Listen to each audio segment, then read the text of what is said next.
All right. Dahil sa kinakabahan ako, let's start with a quick prayer. In the name of the Father, and of the Son, and the Holy Spirit. Amen. Lord Jesus Christ, we surrender everything to you. Please take care of everything.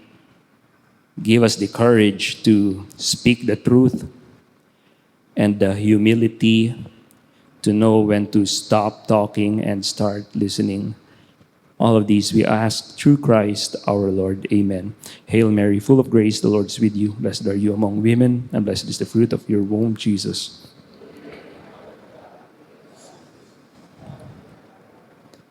Saint Francis of Assisi, pray for us. Saint John Paul II, pray for us. In the name of the Father, and of the Son, and of the Holy Spirit. Amen. First of all, thank you sa MFC for always inviting me. And sa araw na to, sa gabi na to, for inviting me. God bless you, MFC. And kumusta? Ako si Jay Aruga. Salamat sa intro, the Derek Ramsey of the podcasting world. And medyo hindi ko kamukha si Derek Ramsey tonight dahil sabi ko nga wala yung cap ko. Hindi mahalata. But if you look closely, you'll see the resemblance. I host the channel called The Jay Aruga Show, the first conservative podcast in the Philippines. Perhaps you guys are already tired of the mainstream culture making a mockery of our values. That's why you invited me here to share to you what I learned throughout this short stint in podcasting, in defending life, marriage, family, and the truth. The message that I would like to drive to you all is this: we need to unite. We need to, it takes a village to take back the culture for our society to be, at least our children will flourish in this society that we're in. Just a quick info about the podcast. Nagsimula ako noong April 1, 2019. April Fools ito. Malapit na mag-anniversary, 5th year anniversary ng The Jay Aruga Show. And yun nga, gaya ng sinabi ni Tito Reynaldo, the podcast is available on Spotify. Kung hindi pa kayo subscribed sa podcast, how dare you? Joke lang. But I started talking about topics that interest me. Philosophy, politics, theology, the pop culture. I never intended for it to be the way it is now. To be a conservative, Catholic, and Christian podcast that has the mission to take back the culture. Dati gusto ko lang mag-talk sense into people because 2019 is the year of the senatorial elections. The Philippines, yung election natin sa Pilipinas is funny because para itong Manny Pacquiao match. Sa Manny Pacquiao match, tuwing laban ni Pacquiao, lahat ng Pinoy nagiging boxing analyst. Pagdating sa halalan, lahat tayo nagiging political analyst. And I'm not exempted from it. So, yun yung pinag-usapan ko sa podcast. I talk about how to be open-minded, fallacies, reason, faith, theology, etc. Then we all know that the pandemic hit. So I don't want to brag. Ayoko mag-brag talaga. Pero I'll brag anyway. Humility aside, so isasangtabi ko muna si humility. Diyan ka muna, humility. Huwag kang gagalaw. So the Lord blessed me with the opportunity to talk to celebrities like Mo Twister, Sam O, Jose Marichan, the Itchyworms, and more. Eventually, I decided that instead of chasing celebrity guests, I need to have conversations in line sa niche ko ng podcast. At that point, I already branded the podcast to be conservative. Meron siyang conservative values. So, the Lord blessed me again. The podcast had guests, authors of Catholic books that I love to read, and YouTubers that I love to watch. I was able to talk to Jason Everett, Trent Horn, Jeff Cavins, Abby Johnson, to name a few. Now, paano nangyari yung isang nobody like me was able to talk to these people? Before we get to the topic at hand, So, yun si Derek Ramsey. So, sabi ko sa inyo, kamukha ko si Derek Ramsey. Ayaw nyo maniwala. So, ang topic natin is the 3-step approach to defending our values. So, let me tell you about my whole origin story first. The reason that I want to begin the night on this, kasi narcissist talaga ako. Hindi, biro lang. Pero, may mahalagang gininto ang aral doon sa kwento ko. Sa dulo, promise. Just stick till the end. Many of you na nakikinig sa podcast might know this story already. It started way back in high school. I had a normal childhood with 2 siblings, 2 parents of opposite sexes or gender, having an intact marriage. My mom taught me my Catholic faith. While yung mga male role models sa buhay ko, minsan nahuli ko silang may Playboy magazine sa ilalim ng kama. And yeah, hindi sila ganun kagaling magtago. Ang mga tito ko noon, may barkada sila na nanonood ng porn habang nandun ako sa sala. And hindi ko alam, baka ito yung normal setup ng mga pamilya noon. Kung ganun din yung experience nyo, let me know. Wag niyong itaas ang kamay nyo, baka medyo nakakaya. Pero nung bata ako, ito yung kinagisnan ko. Kapag pumupunta ako dun sa bahay ng kalaro ko, tinatanong ko siya, manonood din ba ng porn ang tatay mo? Medyo awkward. Ang sama ng tingin ng kalaro ko sa akin. Paano anak pala ng pastor yung kalaro ko? Pero maya-maya sasabihin niya, hintay ka lang. Mamaya manonood din yan. So ganyan nung 80s. I was enrolled in a Catholic school, pero ang barkada ko noon is far from exercising their Catholic faith. Nanonood kami ng pornography sa bahay pagkatapos ng quarterly exams. We listened to rock and roll. I was into Nirvana, Red Hot Chili Peppers, Smashing Pumpkins, Oasis. Yun yung pangarap ko sa buhay nung bata ko, maging rockstar. And medyo masamang combination na lumaki ka with male role models na in-objectify ang mga babae. Tapos rockstar ang gusto mong maging pangarap. Parang sabi na sex, drugs, and rock and roll. And it's a bad combination. Pagpasok ko ng college, isa na akong ganap na atheist. Sa UST ako nag-college noon, University of Santo Tomas. Doon ako nag-aral, the oldest Catholic University in the Philippines. Bakit ako naging atheist? Wala lang. Parang cool lang. Tsaka mas nalayo ko sa magulang ko noon. Nag-dorm ako kasama yung mga rocker friends ko. And maloko kami noon. Also, when I examined my own beliefs in God, na-realize ko na I only believed in God dati dahil ito yung tinuro sa akin ng school. Ito ang tinuro sa akin ng mother ko. And the funny thing about converting to atheism ay feeling mo na mulat ka mula sa maling paniniwala ng Christianity or belief in God. Feeling ko noon namulat ako. Naging akong woke. So, alam ko yung pakiramdam ng pagiging woke noon. Kasi kapag namulat ka, na woke ka na, feeling mo obligado kang i-share yung napakagandang bagay na ito na para bang na-discover mo yung hidden gem sa Netflix na gusto mong ma-addict din yung mga kaibigan mo dito sa palabas na to. Parang gusto mo sabihin, oh, manood ka ng Can't Buy Me Love, oh, maganda yun, ang promise. So, parang nakita ka ng hidden gem. So, nung naging atheist ako, feeling ko namulat ako sa realization na ang Bible ay gawa lang ng tao at yung tanong na, sino bang lumikha kay God? So, hindi pa kasi palasak yung internet noon, noong 90s. Kung gusto mong malaman ang sagot sa tanong mo, kailangan mong hanapin sa library. And mahirap yun, not to mention nakakatamad, di ba? May isang incident ng college na nag-seed sa akin into doubting my atheism. Habang bumibili ako ng typewriting sa local school supplies sa Uste, bumibili ako ng pisong typewriting. So, 25 centavos ang isa. Dapat 4 yon pag piso, di ba? Parang, if you do the math. Pero 5 yung kinuha ko. Deliberately. 5 instead na 4. 5 instead of 4. So, wag niyo akong i-judge. Alam kong masama yun. Stealing is still stealing kahit na maliit na pagnanakaw. Pero there's something there na na-realize kong medyo kinabahan ako.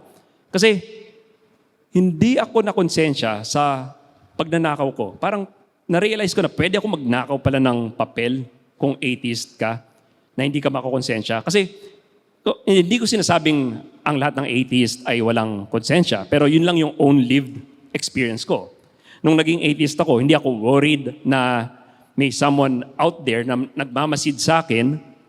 Ika nga ni Dostoevsky, di ba, sa Brothers Karamazov, without God, everything is permitted. And doon ako kinabahan. So, hindi naman ako gumawa ng krimen after that, kaya wag niyo ako isumbong sa police. Pero, yun yung experience ko nung naging atheist ako. And hindi ako naging convinced into theism instantly after that incident. Dahil hindi pa rin naman ako intellectually convinced that God exists nung time na yon. But it made me think. It seeded something in me. Para kung si C.S. Lewis, nung atheist pa siya, naggalit kay God for not existing. Gustuhin ko bang bumalik sa faith just for the sake of having a conscience? Hindi ko mapipilit ang sarili ko if I really don't believe in God intellectually. Kaya lumipas ang maraming taon and nakagraduate na ako from UST. I met this engineer named Alex and nagtatrabaho kami sa isang American semiconductor company. Hanggang ngayon, nagtatrabaho pa rin ako dito. Si Alex ang nagpakilala sa akin kay Saint Thomas Aquinas at yung 5 ways of God's existence at Summa Theologica. And madami kaming heavy discussions ni Alex. Like, bakit ang elevator, elevate ang root word niya, pero ginagamit ng mga tao pag bumababa sila? So yung mga ganong discussions. Eh minsan may mga discussions kami, bakit yung shipment may salitang ship, pero aeroplano ang ginagamit? Bakit yung cargo may salitang car, pero barko ang ginagamit? And alam niyo ba na kapag ang isang sea creature mammal, ang fin niya, ang buntot niya pag ganito, tapos pag isda, pag ganito yung buntot. So, ayun, yun yung mga usapan namin ni Alex. And eventually, natutunan kong nag-exist si God through Summa Theologica. So, yun yung mga usapan namin ni Alex. We talked about God a lot. And unti-unti na akong nagiging intellectually convinced na nag-i-exist si God. So it's kind of a full circle na naging atheist ako sa school named after St. Thomas Aquinas, UST, and na-convinced ako fully into theism sa 5 ways ni St. Thomas Aquinas. Kaya yung anak ko na lalaki, si Leo Aruga, nung nag-isip siya kung sino magiging patron saint niya, sinuggest ko right away, si St. Thomas Aquinas na lang. So, here he is, dressed up as the dumb ox, St. Thomas Aquinas. Now, ayaw ko kayo mabore sa whole atheism to theism story ko, pero wala kayong magagawa dahil I'll tell it anyway. And besides, di pa yan nasasagot kung bakit ako naging conservative, let alone Catholic. So to continue the story, although theist na ako, hindi pa rin naman ako naniniwala sa moral stand ng simbahan. Bakit masama ang premarital sex? Ano ang sama sa same-sex marriage? Bakit mali ang paggamit ng contraception? Kayong mga Katoliko, bakit nyo pinapakilaman ang bansa nung pinapasa ang RH bill noon? Yun ang thinking ko nung time na yon. And usong-uso din yung FHM at Maxim noon, kaya na-normalize sa akin ang pagbabasa ng mga magazines na ito, just like my male role models before. Naniniwala na ako kay God, pero in my point of view, ang hirap sundin ng napakahigpit na standards ni God. One day sa office, may nakasama akong ang dating daan. Yung friend ko na ang dating daan, habang nagkakape kami sa common area, challenge niya lahat ng mga paniniwala ng mga Catholics. Bakit daw tayo nagdadasal sa mga santo? Bakit daw tayo nagdadasal kay Maria? Bakit daw natin tinatawag na Father ang mga pari kung sa Bible sinasabihan tayo ni Kristo na huwag daw nating tawaging Father ang kung sino mang nasa lupa? Things like that. Ako naman, cradle Catholic, pero for some reason, my instincts tells me na mag-lean sa Catholicism. Di ko alam, baka ang Holy Spirit ang bumulong sa akin ito. But something tells me may defense sa lahat ng criticisms sa Catholic Church ng kaibigan kong ADD. Ang dating daan yon, yung ADD, hindi Attention Deficit Disorder. Actually, nagre-reklamo yung mga ang dating daan kung tinatawag natin silang ang dating daan kasi TV show yon. Ang tamang tawag daw sa kanila ay mga kaanib ng Iglesia ng Diyos kay Kristo Jesus, Haligi at Sandigan ng Katotohanan Incorporated. Iba ito dun sa Iglesia ng Diyos kay Kristo Jesus, Haligi at Suhay ng Katotohanan. Ang tawag sa kanila is mga ang dating daan na lang pala, sorry. Okay. So, moving on. So, ang dating daan friend ko, I research, syempre. Sa Catholic Answers ako dinala ng aking pag-research. And this time, common na yung technology na kung tawagin ay internet. At lahat ng mga arguments for Catholicism made sense to me now. Nakinig ako sa Catholic Answers radio show, nagbasa ako ng mga aklat ni Trent Horn, Jimmy Akin, Tim Staples, Carl Keating on a wide range of topics, and I devoured their materials. Mas natutunan ako sa mga Catholic stuff nung time na yon. Natutunan ko na ang aking sariling pananampalataya at may mga sagot na ako sa bawat tanong na ibato ni ADD Guy. And at this point, medyo may good grasp na rin ako sa explanations on moral issues ng Catholicism. Sa pagbabasa-basa ko ng theological issues, nahalo na rin dito yung mga defense ng simbahan sa bakit mali ang abortion, contraception, IVF, pati tungkol sa mga sexual ethics na rin.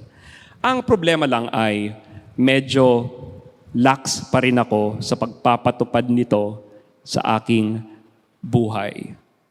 Paano ko tatanggalin yung FHM sa reading list ko? Tsaka hindi ba ang hirap na hindi mo pagchismisan yung co-worker? Wala namang masama siguro sa piracy. Di ba? In short, hindi pa rin ako isang model Christian. One day, may nakasama kaming Jehovah's Witness naman sa kapihan. Yung kapihan namin, United Religions yun dun sa work. So, masayang kasama tong si J.W. Guy. Kasi game siya makipag-debate. Ibang set of challenges naman ang hatid ng mga kaibigan natin from Jehovah's Witnesses. Ang mga Jehovah's Witnesses, madami silang beliefs that some other religions might find odd. Like, hindi sila pumupugay sa watawat. Bawal sa kanilang bumoto sa halalan. Of course, bawal ang dugo. Pero they took it to the next level. Bawal din ang blood transfusion kahit na maaaring ikamatay nila sa dengue. Ang gusto kong i-adapt yung bawal mag-celebrate ng birthday. Sana pwedeng mag-convert kahit one day lang sa Jehovah's Witness kung magba-blowout ako sa office. Tapos pag iba na yung magba-blowout, parang babalik na ako sa Catholicism. Anyway, ang pinaka-noteworthy sa debate namin ng JW friend ko is yung tungkol sa hell. Para sa mga JW, hindi nag-exist ang hell. Kaya ang ginawa ko, research, para kailangan i-prove ko sa kay JW Guy na nag-exist ang hell. May talk si Scott Hahn about sa hell.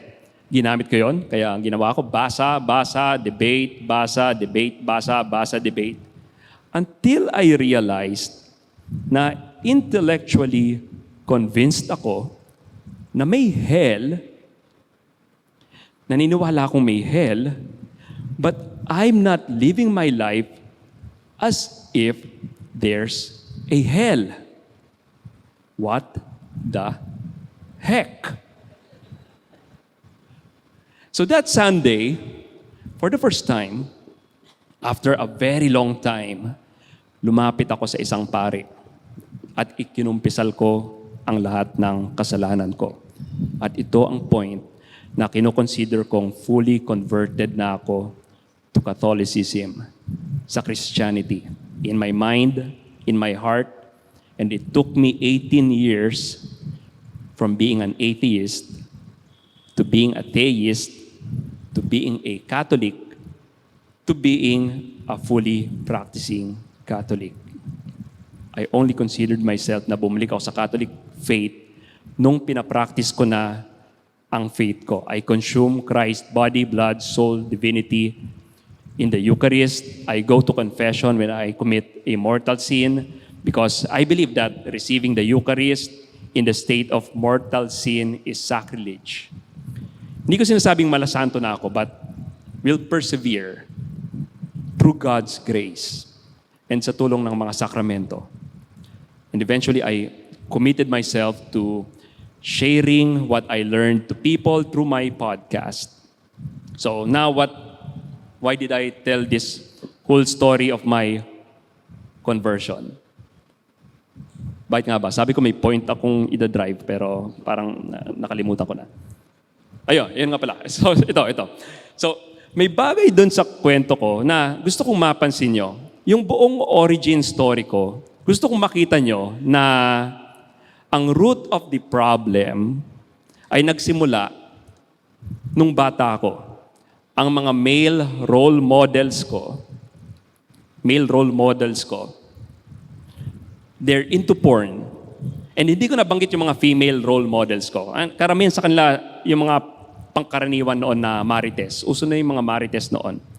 Ang mother ko lang ang faithful Catholic, pero ang daming tao sa paligid na hindi pinapractice ang pananampalataya nila. At sila yung nanaig. Ang kalaban, alam niya kung ano ang unang aatakihin. The family.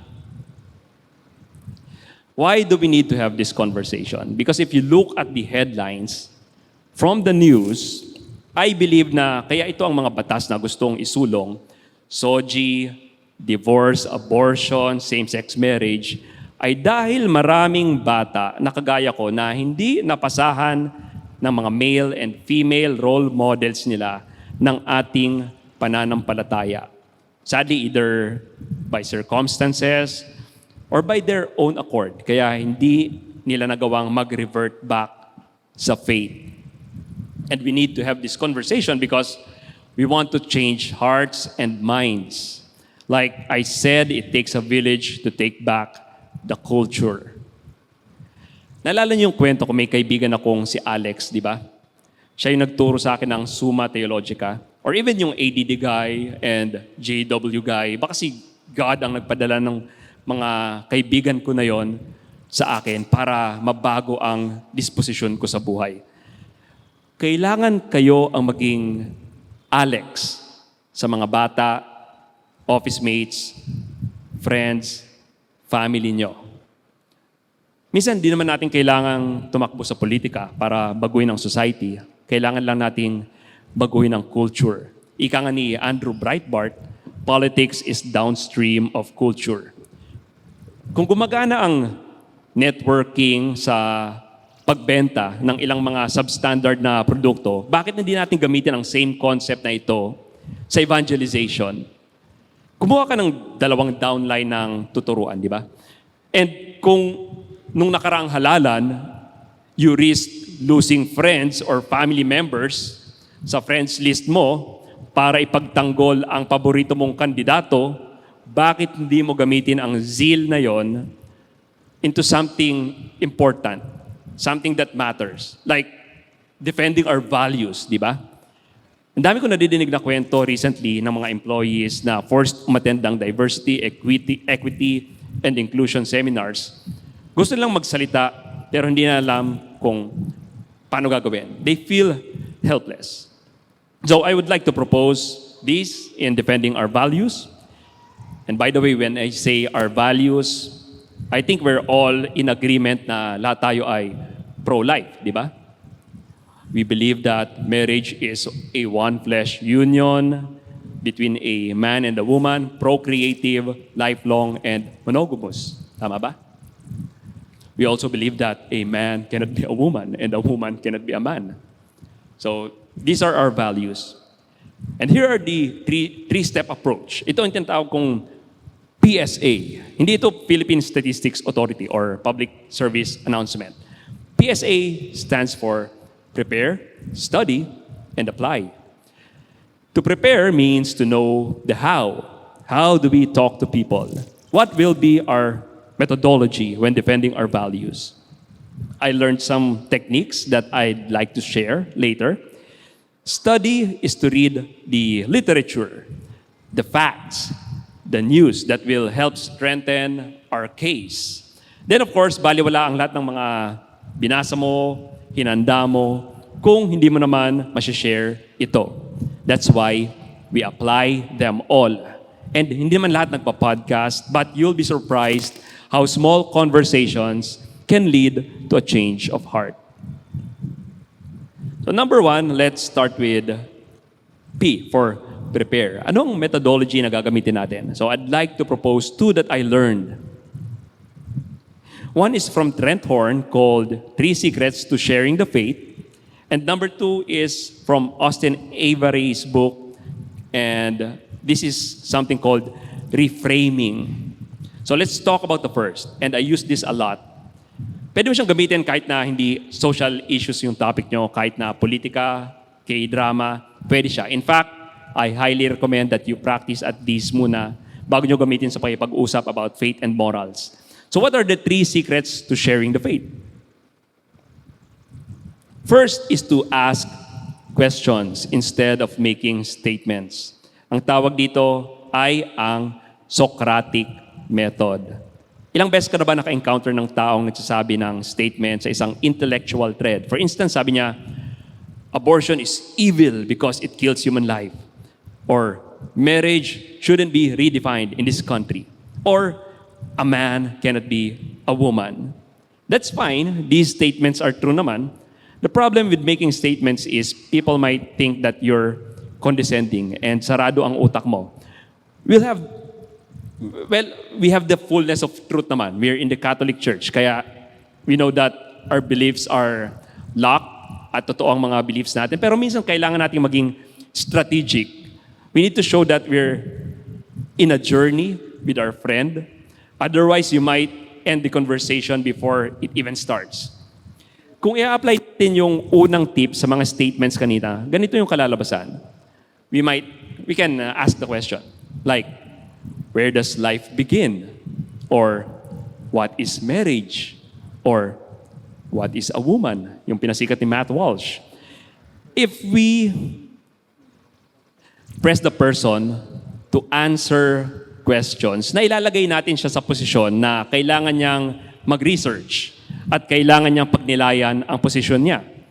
Also, huwag kayong mahihiya kung seemingly dumb ang question mo. Yung question na what is marriage looks like a dumb question, pero maraming tao ang nahihirapan sagutin ito in this day and age.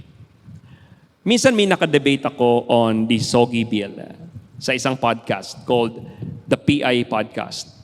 Nag-set ng ground rules yung host.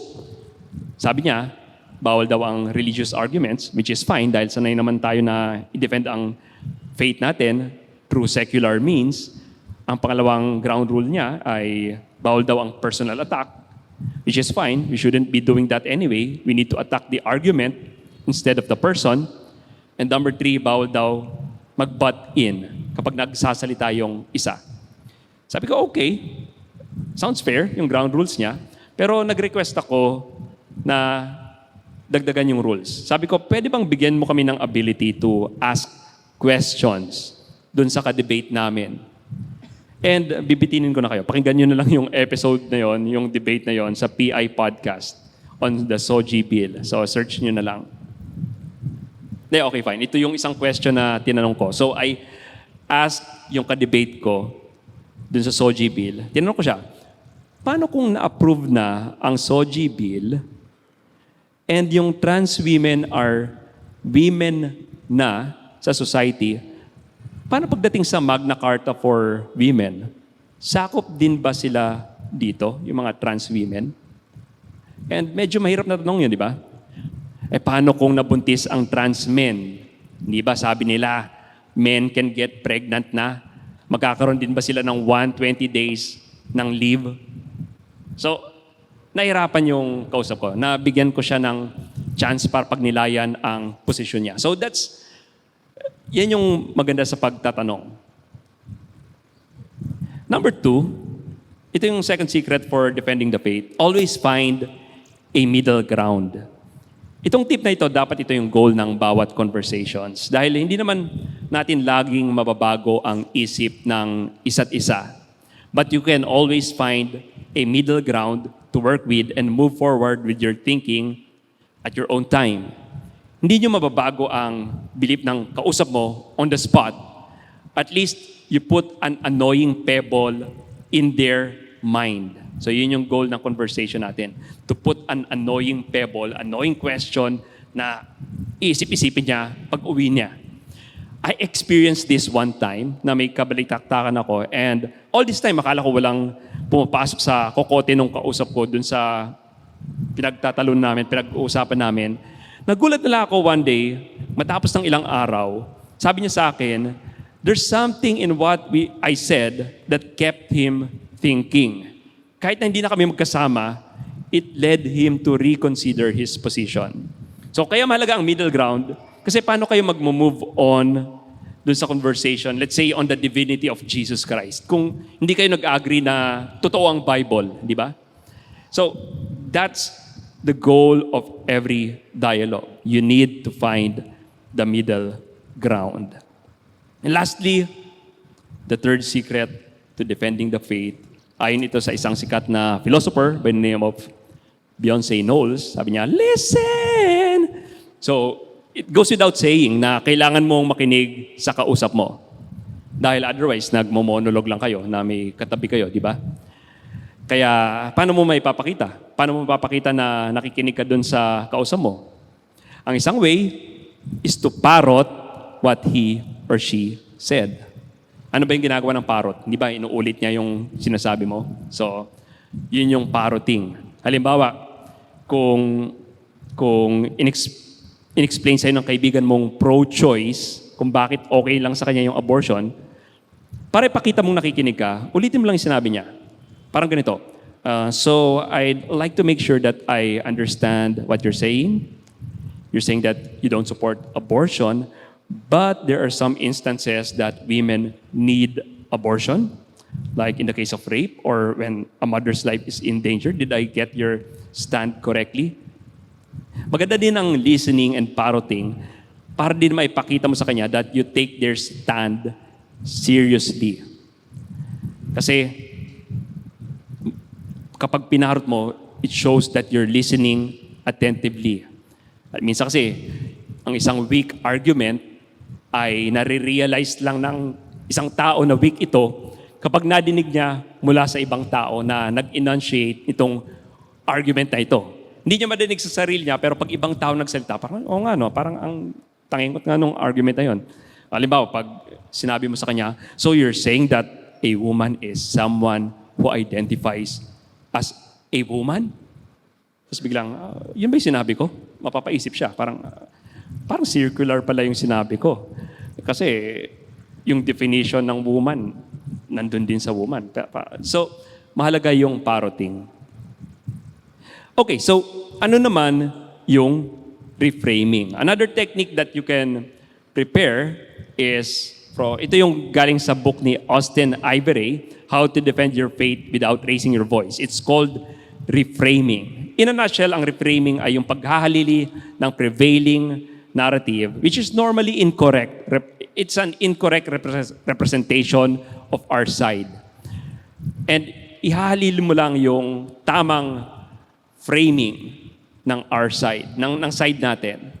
To give you an example, let me tell you a story. I'm in a conversation sa isang GC on the topic of contraception. And this liberal girl who I'm quote-unquote debating with said this. Sabi niya, you're only against contraception because your religion and the Bible tells you that mali ito. So yun yung sabi ng liberal girl. And to respond, I used the 3 secrets to defending the faith. I asked questions. What's the purpose of sex then? Or after that, we had some back and forths. We came to a middle ground I listened to what she said, I parroted for clarity. Then obviously, hindi man pwedeng forever kang asking ng questions, di ba? Kailangan mo ding mag-make a statement. When you make a statement, make sure that you reframe the incorrect representation of our side to them with a more accurate framing. So, ito yung sinabi ko sa kanya. Sabi ko, you're right, the Bible and the church says contraception is wrong, but that's not the only reason I'm against contraception. There are studies that the pill can increase the risk of breast and cervical cancer. It can increase blood clot, heart attacks, depression, and sadly, some of these risks are not in the DOH website. And paano ka magkakaroon ng informed consent, di ba? Kung wala ito sa website ng DOH kapag inaalok nila. Also, the goal of medicine is to put your body in the proper order. Contraceptives do the opposite for women. Contraceptives do the opposite for women. It disrupts a perfectly good ovulation cycle, all for the sake of halting one's fertility. And we're treating fertility like a disease. The church is not anti-sex. In fact, if you want to space the births of your kids, the church recommends natural family planning. It's natural, it doesn't disrupt your ovulation, and it doesn't treat fertility like a disease. So yun yung example ng reframing. Okay, so the second letter sa PSA is S for study. Study means diving into the specifics of the topic. Dito na papasok yung mga statistics, research on the issues we're tackling, whether it's gender ideology, abortion, divorce, etc. And kanina dun sa example ko sa reframing, may konting facts na akong binanggit that I was able to assert dahil I studied the topic of contraception. The thing is, we cannot be a jack of all trades. Hindi tayo pwedeng maging advocate ng lahat. We can only choose our advocacy. Halimbawa, si Jason Everett, his advocacy is chastity. Si Matt Fradd, his advocacy is porn. Si Leila Miller, on divorce. Lila Rose, abortion. So it's better to do this because kapag ginawa natin ito, you can focus. And I think ito yung ginagawa ng MFC. May mga iba't ibang branches. One thing I would like to advise is to collect news articles. Put the links sa isang notepad para when the time comes, may pambala kayo. And ang daming mga news articles kayong makukuha in an everyday basis. Sadly, sa news natin locally, medyo wala akong makitang mga headlines that are useful. Kasi mukhang in favor sa kabilang side yung local news natin. I usually get my news from the US, a website na dailywire.com. So I'll keep this study part short for now. If you want to zero in on a more specific social issue, maybe pwede na pag-usapan some other time. Invite nyo ulit ako. But for now, let's take one topic. Kunwari, divorce. Here are the studies when it comes to divorce. So sabi dito, there are researchers that say there's a risk of recurring adult depression and an increased likelihood that children will develop a bipolar disorder when their parents divorce. May isa pang study that says that researchers say that divorce increase suicide attempts. Another one that says childhood trauma, divorce included, can lead to lifelong chronic illnesses. Another one that says na magsasuffer daw ang academics. So these are a few studies. Maraming studies pa doon sa aklat na Them Before Us ni Katie Voss when it comes to divorce. Also, it goes without saying na study also means for you to read books. There's a wealth of resources that support our side. And ito yung mga books that I'd like to recommend. Them Before Us by Katie Voss. It's a good resource about divorce, same-sex marriage, and IVF. For abortion, the best resource is Persuasive Pro-Life ni Trent Horn. May post-Roe v. Wade edition na ito. And for transgender issues, may bagong aklat si Jason Everett called Male, Female, Other. Perhaps you have a good book that you'd like to recommend as well. Siguro mag-suggest tayo ng book sa isa't isa. One good resource is a podcast. May narinig kong podcast The J. Aruga Show daw yung tawag. So, magandang resource din siya. So, subscribe. By the way, lahat ng tatlong authors na to na guest natin sa The J. Aruga Show if you want to check them out. Lastly, we talked about P for prepare, S for study. Now, let's talk about the letter A. Apply. How do we apply everything we learned? A few years ago, upon my reversion to Catholicism, nakikinig ako ng Catholic Answers. Si Patrick Coffin pa ang host noon, and say whatever you want about Patrick Coffin, pero hindi may pagkakailang napakagaling na host ni Patrick Coffin. And gustong-gusto ko yung signature sign-off niya. Ano yung signature sign-off niya? Ito yon. Be a saint. What else is there? Sobrang simple lang. Pero tago sa puso. Bakit? Kasi in a few words, nandun na ang lahat ng dapat na mission and vision natin bilang tao. The purpose of our being at ang goal na kailangan nating maatim. Ngayon, ano ang kinalaman nito sa apply? Sabi ng isang evangelical philosopher na si William Lane Craig, maraming tao na hindi nagbubuklat ng Bible in their whole lifetime. Ang tanging access lang nila sa Bible ay ang mga Kristiyanong nakakasalamuha nila. And tayo yon.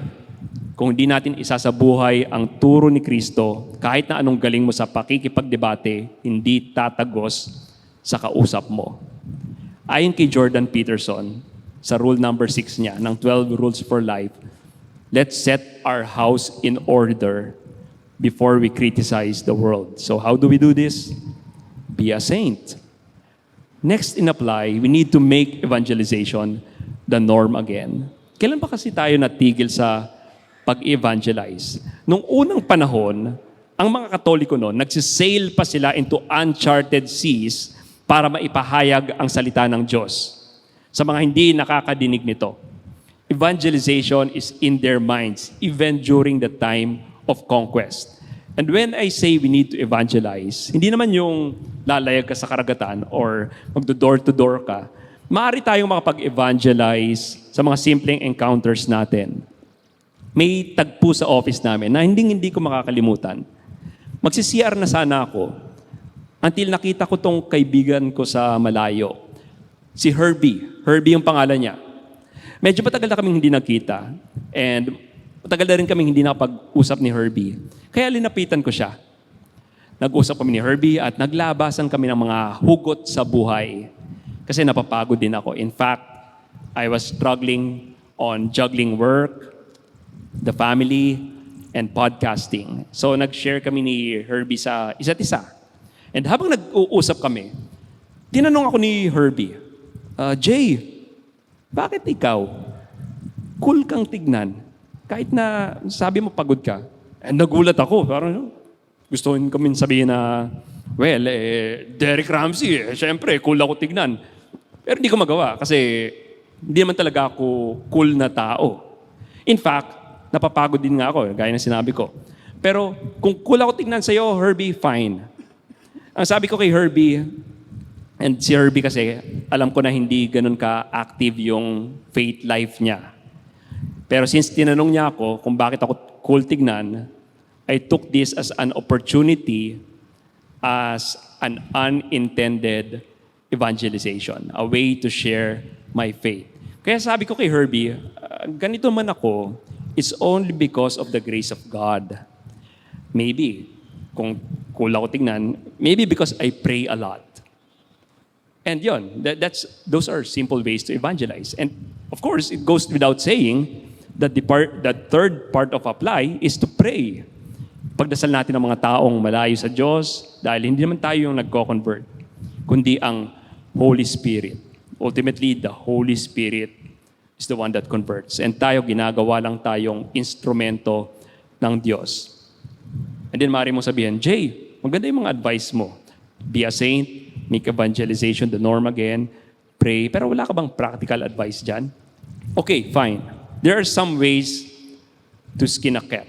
There are more ways to skin a cat. If you're comfortable discussing social issues with a friend, then go. I-apply nyo lahat ng mga natutunan natin right away. And minsan ang technique ko is to bring up news articles sa isang grupo. Kung sinusubaybayan niyo yung dailywire.com, araw-araw may mga news doon na maring magulat ka. Akala mo parody pero yun pala real life. Halimbawa, pwede mong sabihin na, nabasa niyo ba yung news kanina sa US? Si Kevin Hart na-cancel dahil na-cancel yung pag-host niya sa Oscar dahil 8 years ago meron daw siyang joke tungkol sa gays. Tapos dahil doon na-cancel siya. What do you think? I personally find it weird. So that's one way. Pwede ka mag-bring up ng news articles. But if you can't do that up front, there are subtle ways in defending our values. You might be shy na ikaw ang mag-bring up ng topic ng social issues, but I'm sure hindi nawawala ang usaping politika sa circles nyo. Or even usaping filosofiya.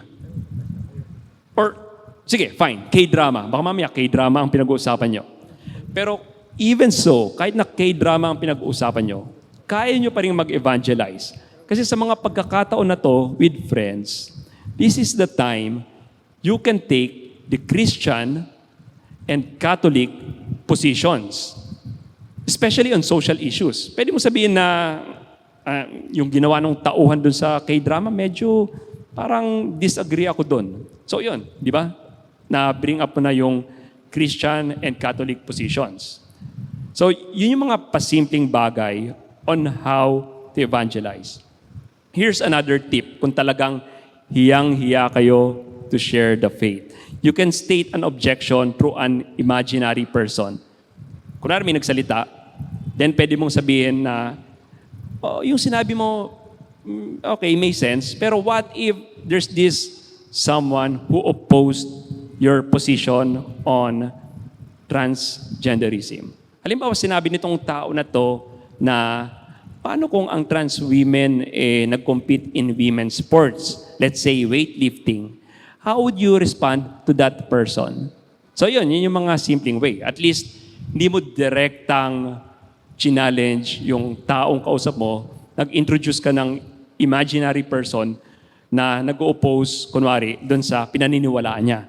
And by the way, it goes without saying that we do this all with charity. We're not here to win debates. We're here to win souls. Kung ang kausap mo is a person with same-sex attraction or may gender dysphoria or advocate ng LGBTQ+, let's pray for him or her. Maganda yung natutunan ko kay Father Franz Dizon and kay Jason Everett nung in-interview ko sila. Start by genuinely being their friend. Remember that evangelization can sometimes be a marathon, not a sprint. Again, evangelization can sometimes be a marathon, not a sprint. Lastly, we need to teach our values and faith to our kids. Dahil ang totoo niyan, kahit na wala kang na-convert na tao in your whole lifetime, pero naipasa mo naman ang ating values and faith sa anak mo o sa batang inaalagaan mo or mini-mentor mo, malaking win na iyon. Ang mga kapatid natin sa other side, sila yung mga feminist na ayaw magkaanak. Karamihan sa kanila yung mga LGBTQ+ na may same-sex attraction, they're same-sex attracted couples na hindi magkaanak through natural means. Some of them are transgender na sadly nasira ang reproductive organs dahil sa pagsaksak ng puberty blockers, cross-sex hormones, or worse, sex reassignment surgery. Some of them are the environmentalist na mas gugustuhin pang mawala ang sangkatauhan para sa ikabubuti ng Mother Earth. Given those facts, dapat we could take back the culture by default, di ba? Pero hindi eh. Unless we pass our values and faith to our kids, hindi natin ma-take back ang culture hanggat hindi natin pinapasa ang values and faith natin sa susunod na henerasyon. At alam nyo ba na ang kabilang side, alam na hindi sila nagkakaanak, kaya ini-indoctrinate nila ang mga anak natin through social media, mga TV shows, mga movies na napapanood ng mga bata. Kaya kailangan nating bantayan ang mga anak natin. And sometimes, even schools, the government, companies na pinagtatrabahuan natin, they push and indoctrinate our kids. Kaya mahalaga na bantayan natin ang mga anak natin.